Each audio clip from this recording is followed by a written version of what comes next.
यह महागाथा है राजस्थान के नागौर जिले में स्थित रूण गांव की, जिसको प्राचीन समय में तांबावती के नाम से जाना जाता था और बाद में उसका नाम बदलकर कोयलापाटन रख दिया गया। कोयलापाटन पर राजा अनंतराज जी का राज था। समय था विक्रम संवत 1271 और वार था सोमवार। राजा अनंत जी का महल नवजात शिशु की किलकारियों से गूंज उठा। इस दिन उनके घर खुशियों ने दस्तक दी थी। अनंतराज जी को पुत्र रतन की प्राप्ति हुई। जब राज्य के ज्योतिष को बुलवाकर बालक का भविष्य पूछा गया, ज्योतिष ने ग्रह नक्षत्रों का आंकलन किया तो उनके हाथ कांपने लगे। उनके माथे पर खींची चिंताओं की लकीरें साफ दिखाई पड़ रही थीं। ज्योतिष के हाव भाव देख राजा और रानी ने उनसे इस चिंता का कारण पूछा। ज्योतिष ने कहा, ये बालक असाधारण है। कालांतर में ये भूमिया जी के नाम से जाना जाएगा। किंतु आत्मसम्मान की रक्षा करते हुए एक महायुद्ध में यह बालक असाधारण तरीके से वीर गति को प्राप्त होगा। ज्योतिष के मुख से निकले शब्दों ने मानो राजा और रानी की खुशियों पर ग्रहण लगा दिया। उत्सव का माहौल सन्नाटे में बदल गया। तब राजा ने भरे हृदय से ज्योतिषी से इसका कोई उपाय पूछा। इस पर ज्योतिषी ने क्षमा मांगते हुए राजा को प्रत्युत्तर दिया कि मैं ग्रह नक्षत्रों को देख अवश्य सकता हूँ, लेकिन बदल नहीं सकता। इस बालक की नियति में जो लिखा है वह घटित होकर ही रहेगा। तब सभी ने इस पर विचार किया कि इतिहास गवाह है कि राजपूत का खून तो युगों युगों से रण में वीरगति को प्राप्त होता आया है। यही तो एक सच्चे क्षत्रिय का धर्म है। हमें इस बात का किंचित भी दुख नहीं करना चाहिए।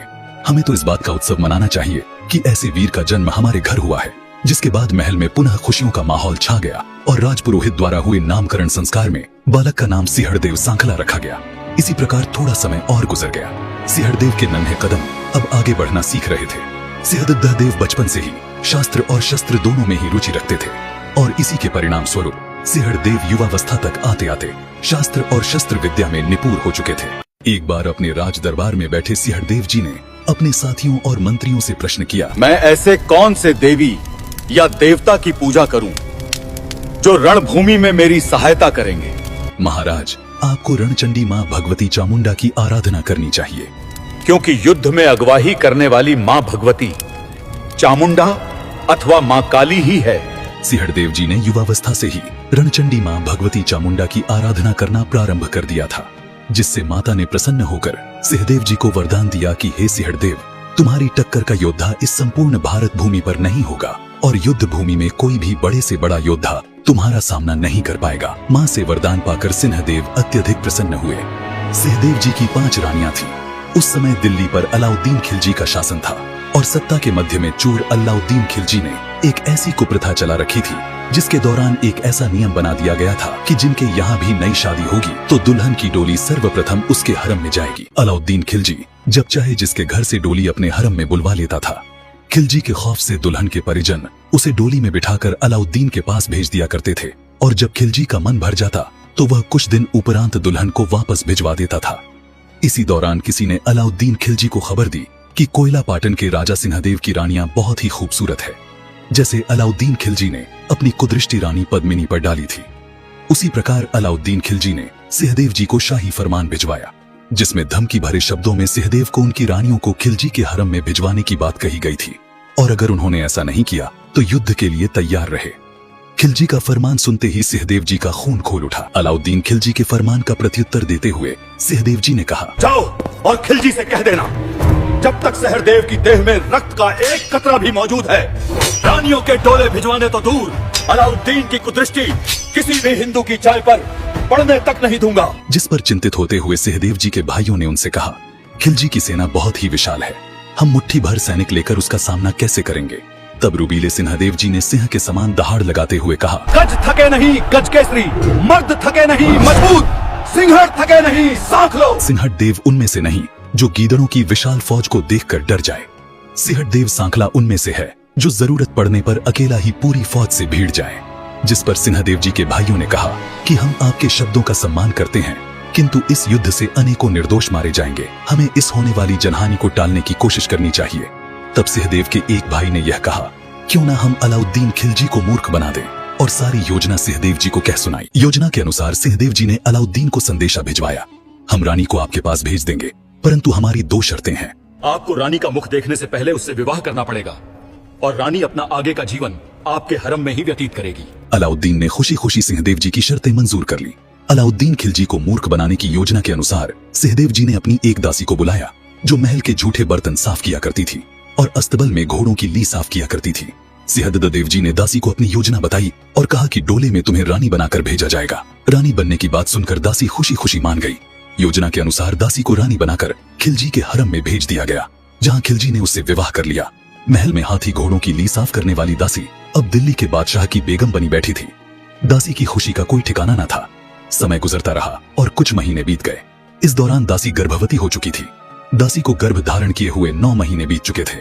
दासी असहनीय प्रसव पीड़ा झेल रही थी, किंतु दासी के गर्भ से संतान का जन्म नहीं हो रहा था।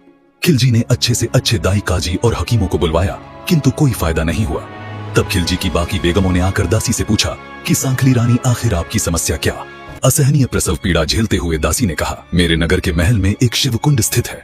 अगर उस शिवकुंड का जल लाकर मुझे पिला दिया जाए तो अवश्य ही मेरी प्रसव पीड़ा शांत हो जाएगी और साथ ही मेरे बच्चे का जन्म भी हो जाएगा। तो खिलजी ने तुरंत अपने कुशल घुड़सवारों को बुलाया। उन्हें आदेश देते हुए कहा कि अस्तबल से सबसे तेज दौड़ने वाले घोड़ों को लेकर कोयला पाटन जाओ और वहां स्थित शिवकुंड का जल शीघ्र अति शीघ्र लेकर आओ। आदेश पाते ही घुड़सवारों ने तुरंत ही अपने घोड़ों की लगाम खींची और रात होते होते कोयला पाटन के मुख्य द्वार पर आ पहुंचे। रात्रि के समय महल में किसी भी बाहरी व्यक्ति का प्रवेश निषेध था। तब घुड़सवारों ने पहरा दे रहे एक द्वारपाल से कहा कि सांखली रानी को प्रसव पीड़ा हो रही है और उनकी वेदना शांत होने का नाम नहीं ले रही है। अतः आप उनके बताए अनुसार महल के शिवकुंड से हमें जल भरकर सौंप दीजिए। हमें बादशाह के आदेश अनुसार शीघ्र अति शीघ्र लौटना है। द्वारपाल को दासी की सच्चाई के बारे में भली भांति ज्ञात था। तब उस द्वारपाल ने हास्यप्रद भाव से पास ही बह रहे एक गंदे नाले से पानी भरकर घुड़सवारों को सौंप दिया और कहा कि यह पानी शिवकुंड से होते हुए ही आ रहा है। यह पानी ले जाओ और अपनी बेगम को पिला देना। इससे अवश्य ही उनकी प्रसव पीड़ा शांत हो जाएगी। दर्द से कहराते हुए दासी को देखकर अलाउद्दीन की चिंता बढ़ती जा रही थी। कुछ ही समय में घुड़सवार जल का पात्र लेकर महल पहुंच गए। जल को छानकर शीघ्र अति शीघ्र दासी को पिलाया गया। जल पीते ही दासी की प्रसव पीड़ा शांत हो गई और उसने सकुशल एक बच्चे को जन्म दिया। जब दासी की नजर कोने में पड़े पानी के पात्र पर पड़ी तो उसने देखा कि उसमें कीचड़ है। तब बेगम बनी बैठी दासी ने तुरंत घुड़सवारों को बुलाया और पूछा कि इस पानी में कीचड़ कहां से आया, क्योंकि शिवकुंड का पानी बहुत ही निर्मल एवं स्वच्छ है। घुड़सवारों ने सारा वृतांत बेगम को कह सुनाया। दासी यह सोचकर अत्यंत दुख में डूब गई कि अगर मैं भी किसी राजा की बेटी होती तो मेरे लिए महल के दरवाजे रात्रि को खोलकर शिवकुंड का निर्मल जल रात को भेजा जाता, न कि मुझे नाले का गंदा पानी भेजा जाता। अपने भाग्य को कोसते हुए एकाएक दासी की आंखों से अश्रुधारा प्रवाहित होने लगी। दासी फूट फूट कर रोने लगी।